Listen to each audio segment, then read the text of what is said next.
মরহুম অ্যাডভোকেট কাজী খান স্মৃতি পরিষদ কর্তৃক আয়োজিত আজকের এই ইফতার ও দোয়া মাহফিলে প্রধান অতিথি হিসেবে উপস্থিত ছিলেন বাংলাদেশ জাতীয়তাবাদী দল বিএনপির কেন্দ্রীয় নির্বাহী কমিটির সহ স্বাস্থ্য বিষয়ক সম্পাদক অধ্যাপক ডাক্তার রফিকুল ইসলাম বাচ্চু সাহেব।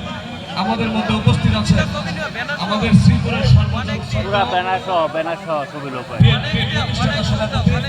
আমার শ্রদ্ধেয় বাবা পীরজাদা আলহাজ এসএম সাহেব উপস্থিত আছেন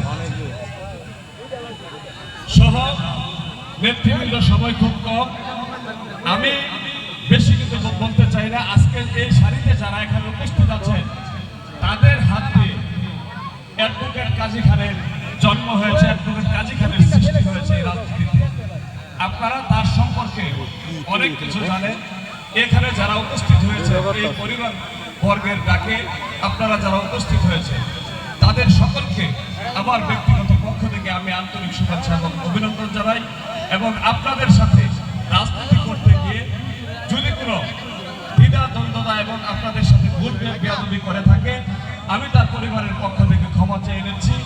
এবং আমি একটি উদাহরণ দিয়ে বলি যে 2009 সালে একটি নির্বাচন হয়েছিল, পৌর নির্বাচন।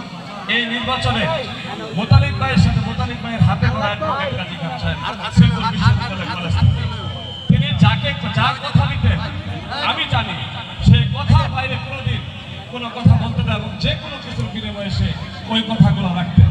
এবং মোতালিব ভাইয়ের সাথে যে কথা দিয়েছিলেন নির্বাচন করবেন না, মোতালিব ভাই পুনর্নির্বাচন করবেন, মোতালিব ভাইকে নিয়ে তিনি কিন্তু লড়েছিলেন।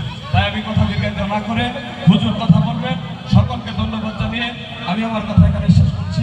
আল্লাহ যেন মরহুম অ্যাডভোকেট কাজী খান ভাইকে জান্নাতুল ফেরদৌস নসিব করে এই কথা বলে আমি আমার কথা শেষ করছি। বাংলাদেশ জাতীয়তাবাদী দল জিন্দাবাদ, শহীদ প্রেসিডেন্ট মরহুম দেশনেত্রী বেগম খালেদা জিয়া জিন্দাবাদ, তারুণ্যের প্রতীক তারেক রহমান জিন্দাবাদ। এখন আপনাদের মধ্যে বক্তব্য রাখবেন শ্রীপুরের সর্বজন শ্রদ্ধেয় আমাদের শ্রদ্ধেয় বাবা পীরজাদা আলহাজ এসএম